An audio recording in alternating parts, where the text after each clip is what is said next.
Dalla balza su cui sorge il santuario di Sant'Augusta, il nostro sguardo abbraccia un vastissimo territorio.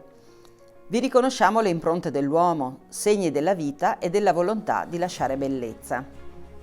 Imbocchiamo con lo sguardo la Val Lapisina, oggi caratterizzata da un'importante viabilità e dalle storiche centrali idroelettriche. Scorgiamo i borghi sul Visentin, memoria della vita dura di un tempo su quei ripidi crinali. Ecco il santuario di San Francesco di Paola e i paesi che si susseguono nella vallata. Scorgiamo poi Conalti, uno dei tanti borghi agricoli che circondano Vittorio Veneto. E poi la croce sul Monte Altare, le chiese sui colli e il castello di San Martino fondato dai Longobardi e testimone dell'antichità della diocesi di Ceneda. La città si distende sulla pianura e la sua lunga storia è racchiusa in palazzi, opifici, chiese, come la Pieve di Sant'Andrea. Il paesaggio è il frutto dell'azione dell'uomo che interviene sulle straordinarie forze della natura. Immaginiamo allora di togliere l'impronta dell'uomo e guardare con occhi geologici questo panorama. Le prealpi ci proteggono le spalle. Da un lato la lunga dorsale che culmina sul Visentin a quasi 1800 metri, dall'altro il massiccio del Pizzoc 200 metri più basso, sono esito del sollevamento alpino iniziato 50 milioni di anni fa e ancora in atto. Tra loro c'è la citata Val Lapisina. La sua sezione a U attesta che è stata modellata dal ghiaccio e dall'acqua, di cui passava un ramo del ghiacciaio che chiamiamo del Piave e che 10.000 anni fa, quindi in tempi molto recenti rispetto alla scala temporale che stiamo utilizzando, è stato deviato verso Belluno dalla grande frana del Fadalto. La stretta di Serravalle aveva costretto quella massa di ghiaccio e acqua a fare un'altra curva verso ovest, modellando la vallata e creando una vasta depressione che, allo scioglimento, ha creato un grande specchio d'acqua, di cui resta traccia nei laghi di Revinelago e Tarzo. Tra le prealpi e la pianura notiamo un susseguirsi di colline ordinatamente allineate. Sono costituite dai depositi delle erosioni dolomitiche prealpine, iniziate 50 milioni di anni fa, che sono poi stati spinti verso l'alto e ordinatamente ripiegati. Lo sguardo ora si spinge sulla pianura alluvionale trevigiana e vi riconosciamo con chiarezza la forma impressa dal ghiacciaio che, superata la stretta di Serravalle, scende e scava, ma poi si scioglie creando un anfiteatro morenico. I rilievi sono costituiti da materiale eterogeneo provenienti dalle valli alpine attraversate dal ghiacciaio. Anzano e Cappella Maggiore a est, Carpesica, Scomigo e Liano a ovest sorgono sui fianchi di quel ghiacciaio, mentre San Martino, Colle Umberto e anche Castello Roganzuolo indicano la linea frontale. Il ghiaccio è arrivato fin là. È l'ultimo dei grandi eventi che hanno modellato il territorio. Siamo nel Quaternario, un tempo lungo che si avvia 2,5 milioni di anni fa. E poi pian piano l'uomo ha fatto il resto, creando bellezza.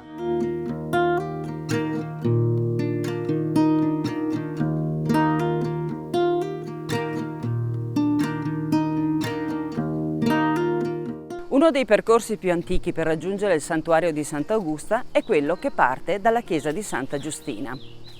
Deviando da via Pradal, calchiamo i nostri passi su pietre posate molti secoli fa per rendere più agevole la salita. Il rimboschimento rende oggi difficile riconoscere i prati che venivano falciati per ricavarne un po' di foraggio, ma i muretti a secco, un borgo, un ricovero sono testimoni della vita di un tempo. Al termine del tratto pianeggiante incontriamo la cappella di San Vincenzo. Non abbiamo documenti che rivelino la data di fondazione di questo segno del sacro, dalle forme architettoniche tradizionali ma non prive di grazia.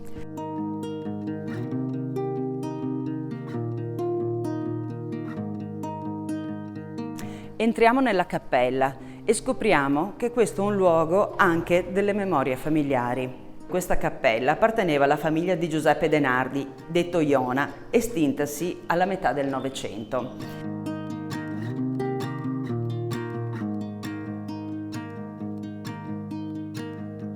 Ci sono immagini di Giovanni e Vincenzo De Nardi, i figli di Giuseppe.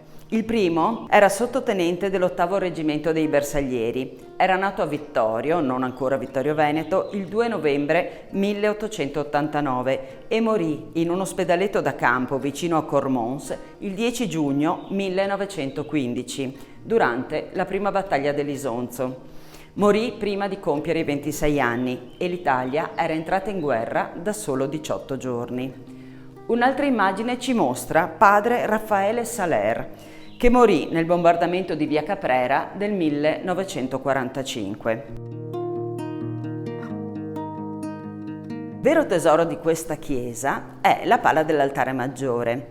Raffigura la Madonna col Bambino in gloria e due santi, Santa Augusta e San Vincenzo Ferrer. Santa Augusta è posta di spalle, indossa un bellissimo mantello bianco sulla veste dorata, ha la corona, segno della sua regalità, in mano tiene un ramo di palma e dei gigli, simboli del martirio e della sua purezza.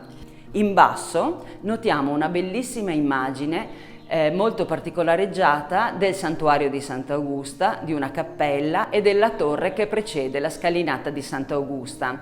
Questa descrizione è uno degli attributi di Santa Augusta che ci permettono di identificare la santa.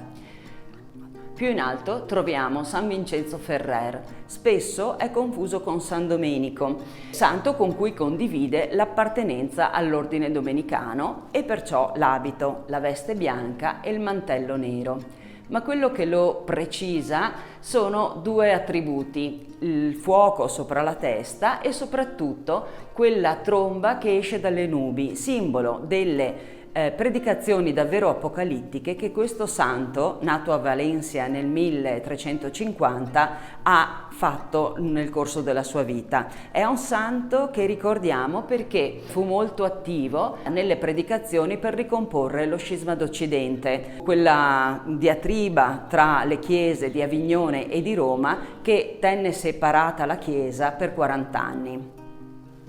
Questo dipinto è opera di Elio Casagrande, un pittore vittoriese, ma in realtà si tratta della copia di una seconda produzione di un'opera di Pietro Pajetta che attualmente è esposta alla Galleria Civica Vittorio Emanuele II a Vittorio Veneto. Pietro Pajetta è uno dei cantori del nostro Ottocento, attivo tra Ottocento e Novecento, sia nella pittura di genere, è stato capace di rendere il gusto, la memoria della vita contadina di un tempo e fu attivo anche nell'arte sacra, dipingendo dei grandiosi soffitti nelle nostre chiese e anche delle pale d'altare della particolare intensità.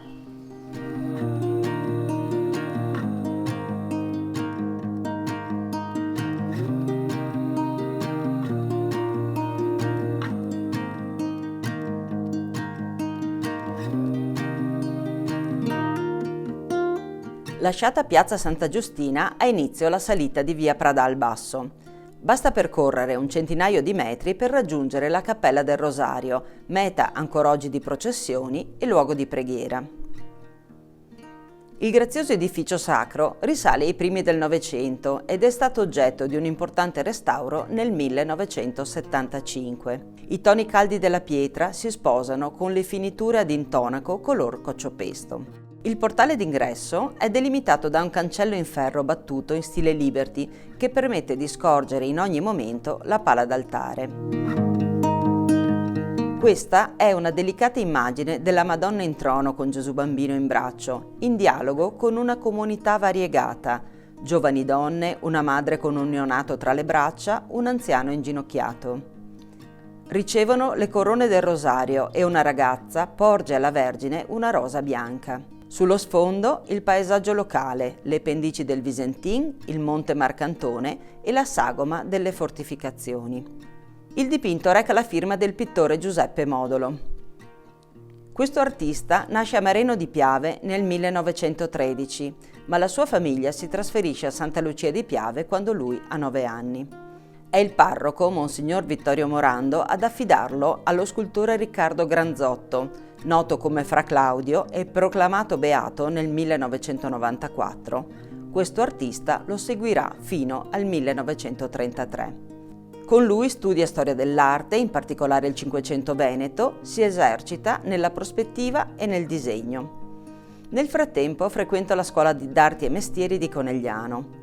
Nel 1958 si trasferisce con la moglie Rina e i 5 figli a Creazzo, nel Vicentino, ma continua a lavorare soprattutto come frescante in Friuli, nel Trevigiano e nelle numerose chiese della diocesi di Vittorio Veneto. Questo dipinto ben rappresenta la poetica dell'essenzialità e dell'immediatezza del modulo.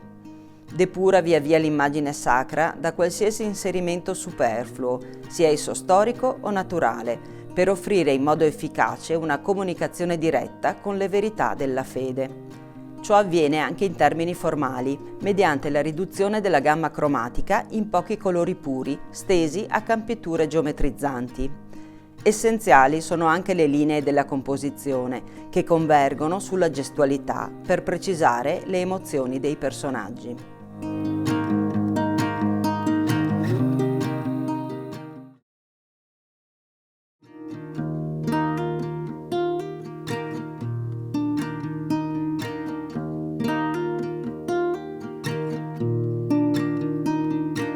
La chiesa di Santa Giustina si riconosce per le sue forme semplici, per il colore bianco e per l'eleganza del suo campanile. Venne completata all'epoca del vescovo Pietro Leoni, che fu vescovo di Ceneda tra il 1667 e il 1691, il cui stemma si trova all'interno.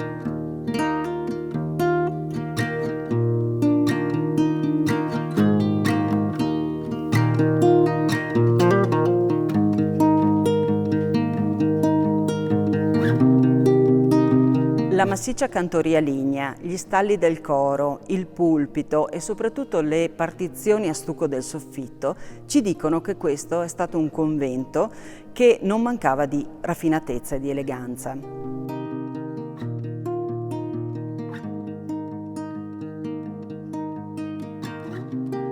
Il convento sorgeva sul lato destro. È stato poi riutilizzato come caserma, bombardato e sostituito da un'industria tessile.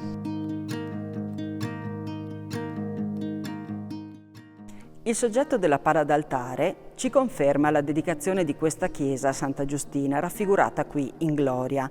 Ai suoi piedi ci sono le figure di Sant'Agostino e di sua madre Santa Monica. In questo modo abbiamo la conferma che questo monastero era agostiniano. L'opera è di Giovanni Contarini, un pittore veneziano, risale al 1602 e venne collocata in questa chiesa grazie all'intermediazione di Minuccio Minucci, arcivescovo di Zara. Lo stesso soggetto della pala d'altare è ripreso anche nel grandioso soffitto di metà Settecento che occupa la parte centrale dell'aula. Il monumento a Guido Casoni, importante poeta e uomo di legge serravallese, ci dice quanto la chiesa di Santa Giustina sia stata un luogo per conservare le memorie storiche dell'intera città. Altre lapidi presenti sulle pareti di questa chiesa ci raccontano invece la nobiltà delle fanciulle che qui si fecero monache. Ma la prima citazione di questa chiesa risale addirittura al 1170, quando Sofia da Colfosco fa una donazione ai monaci dell'abbazia di Follina. Nel 1228 poi gli stessi monaci doneranno questa chiesa, chiamata Santa Giustina de Runchis, a ricordare che si trovava in un luogo da disboscare, al vescovo di Ceneda. In questo momento si passa dai benedettini agli agostiniani e soprattutto la chiesa entra definitivamente nell'orbita dei Caminesi, i potenti signori di Serravalle. Ecco perché al suo interno troviamo il monumento funebre a Rizzardo VI da Camino, morto nel 1335, l'ultimo dei Caminesi di Sopra.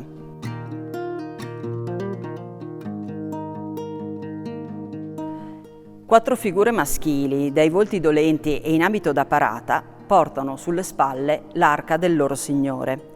Sono figure stilisticamente riferibili alla scultura lombarda o veronese di primo Trecento. Seguendo i modelli invece della scultura veneziana del tempo, l'arca alterna lastre in porfido rosso e formelle raffinatissime. Rizzardo IV è vestito da guerriero sceso da cavallo. Rizzardo VI offre l'anima alla Chiesa, rappresentata da Maria tra i santi Pietro e Paolo. Disteso sopra l'arca, Rizzardo VI è bellissimo. Indossa gli abiti del proprio rango, una lunga veste, la mantellina ornata da pelliccia e porta la lunga daga riposta nel fodero. Le mani e il volto sono naturalistici, perfino moderni. Sono confrontabili con le opere di Giovanni Pisano o di Marco Romano e per questo il monumento caminese risulta una delle opere più importanti del gotico italiano.